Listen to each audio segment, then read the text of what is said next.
Hello everybody, Buddy with Midland, Texas. This video is called Suspect for the Shooter, MPD Sergeant Matt Davis. The police report for the night of the murder attempt was subpoenaed in 2013, but the Midland Police illegally withheld it from me, so I didn't know that one existed. I finally got a copy of it in 2019 after noticing a police report number on other reports that I didn't have. I sent an information request and they sent it to me.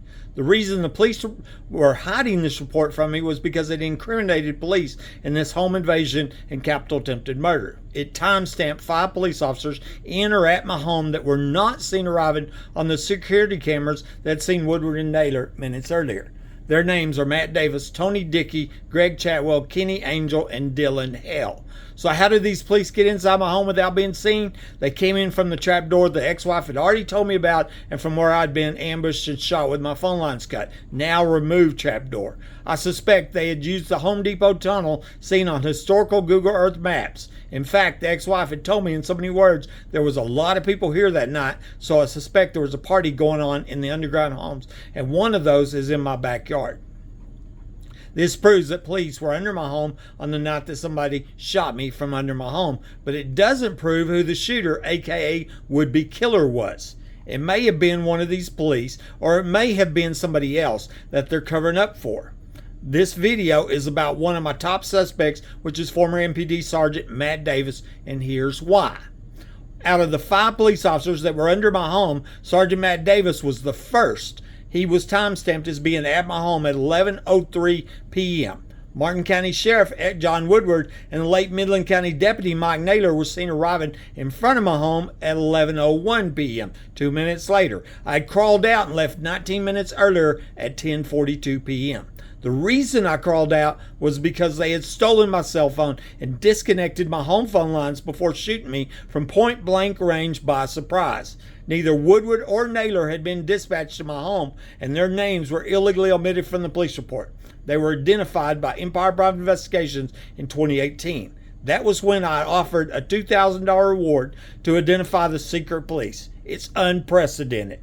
Before I was shot, I had noticed that somebody had been in my home once again. I had been reporting repeated burglaries for over a year by this time. I got this idea to tie my door shut to compartmentalize my home, and I now know that I trapped a burglar in my bathroom. This was a dire situation for these criminals because I was on the other side of the door with a gun. Of course, they could have called 911 and turned themselves in, but if they did that, then that would expose the tunnels, underground homes, and many other crimes and murders here. They planned my murder instead. Okay. And I suspect that Davis is the one that let the burglar out. Burglar alarms had been going off in my attic over and over before I shot, which I recorded with a voice recorder. I wondered if they were trying to get me to go in the attic so somebody could sneak in the trapdoor and let the trap burglar out. I told Detective Rosie Rodriguez about this voice recorder at the hospital while saying, "I have proof. Just go look. There's proof." Officer April Chandler stated that she found my voice recorder along with my 222 guns and they were checked into evidence. But after I got the evidence logs, I saw that this was another lie. The police report showed that Sergeant Matt Davis checked in the 222 guns, but not the voice recorder. Proof of a capital murder attempt that I'd told the police about was stolen by the police. I'd also noticed that CSI Marty Barrett had picked up my shotgun from my home and had checked in 4 live shells from my gun, but he did not check in an empty shell. If I had been shot with my shotgun, as falsely claimed by the police, then there would be an empty shell in that gun that would need to be ejected before the 4 live shells could be ejected. Okay. The reason Barrett didn't check in an empty shell was because I was not shot with my gun. 22 months after the murder attempt, a protective order was filed against me by the ex-wife who I hadn't seen or talked to in 18 months, and she lived in Lubbock over 100 miles away. Evidence was submitted in court showing that the ex-wife's former boyfriend, Arthur Welch, said he believed she had a lot to do with the shooting from the things he heard her say, and that she threatened to have him killed too. 8 years later, Arthur posted on his Facebook that he had overheard the ex-wife planning my murder with her police friends to steal life insurance. Interestingly, I saw in the police reports that Sergeant Matt Davis tried to call my ex-wife 2 times less than an hour after I was seen crawling out. Arthur's statement was ignored by the judge, and I got a lifetime protective order, which took away my right to own guns for life. That left me disabled, defenseless, and criminals being allowed to break into my home. They've tried to terrorize me into selling my home, which is a violation of the Hobbs Act. About a week after the PO hearing, Matt Davis quits the police department, goes to work for National Oil Varco. I wondered if they had people at the underground oil show parties. I wondered if his supervisor had figured out that he was connected to the murder attempt on my life, and they asked him to resign. About a week after the protective order hearing, and before Matt Davis quit the PD, he checked in an empty shotgun shell, and April Chandler checked in the voice recorder. Somebody had scribbled out one piece of evidence and hand wrote 12G shot shell and voice recorder. I kid you not, hand wrote it, scribbled it out. This was done because I'd made a big deal of this evidence, and they had made mistakes in covering up this capital murder attempt. A few years later, he posted on my YouTube channel, "I stole the evidence and nobody will ever figure it out, buddy." He was bragging about stealing evidence in a home invasion and premeditated capital murder attempt.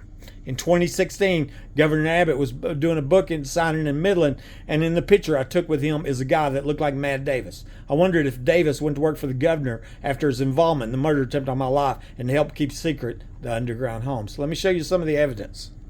Let's see, I found these pry marks on the inside door jamb of the bathroom door when I returned from the hospital, and they wasn't there, before I shot. So that's how I know I trapped a burglar in that room, and I suspect Matt Davis let out the burglar. He was working with the criminals breaking my house, and that's why they wouldn't do anything about it. Okay, here Woodward and Naylor are showing up. I'm gonna show you 1101 right here, 1101. Okay, and then Matt Davis here was on the long withheld police report, was on scene at my house at 1103. Matt Davis was not seen arriving on security cameras like Woodward and Naylor. That's how I know he's under my house. Okay, this police report just for Matt Davis.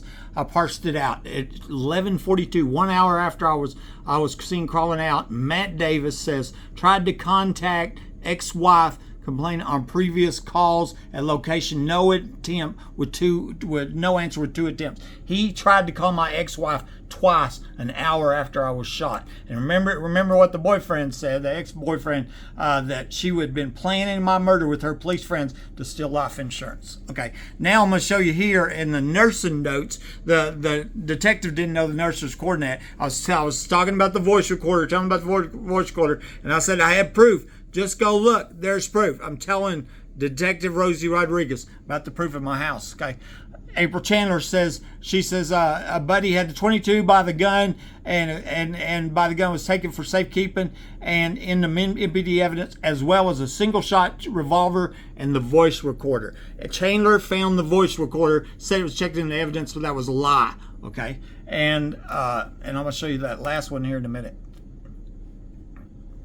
Okay, here's her police report with Matt Davis, and he checks in the 222 guns Chandler said she found, and the voice recorder went missing right there. Now, I want you to notice item number 4 is a hole, okay? But I want to tell you right before he quit, okay, and I know this because of the timing here, that Chandler item number 4, Matt Davis checked in shotgun shells. Remember I told you about the empty shotgun shells that Barrett didn't check them in? And then Chandler checked in the voice recorder, okay? Item number 5. They had taken item number 4, the hole, and scribbled it out with a pencil, with a pen, and hand wrote in shotgun shell voice recorder. I don't know how more sloppy you can get covering up a premeditated capital murder attempt. This is the LinkedIn I found online for Matt Davis, see right there? And he went to work for National Oil Varco. I wondered if they had people at the underground oil show parties. And it showed here he was a sergeant detective, and he quits December 2013. The protective order hearing was December 18th, 2013. You heard me say I wondered if he went to work for the governor. Okay, well, what I want to show you here is these 2 pictures right here, okay? This one on the left, the governor was in town at book signing, and there's this guy right here in the picture, okay? And this is what I found on his Facebook right here, not there, okay? Right there on his Facebook was this guy. So now compare them. You think it's the same guy? Did he go to work for the governor? That'd be interesting, wouldn't it? Especially if he's involved in a premeditated capital attempted murder to cover his secret underground homes. And finally, in 2019, on my YouTube channel, Buddy Webb, was a video called Walmart Underground Facility. Okay, Matthew Davis posted on there. He says, "I stole the evidence and nobody will ever find out, buddy." He was bragging about stealing evidence in a premeditated capital attempted murder of an innocent homeowner that has been reporting crimes to the police. It's Buddy Webb, Midland, Texas.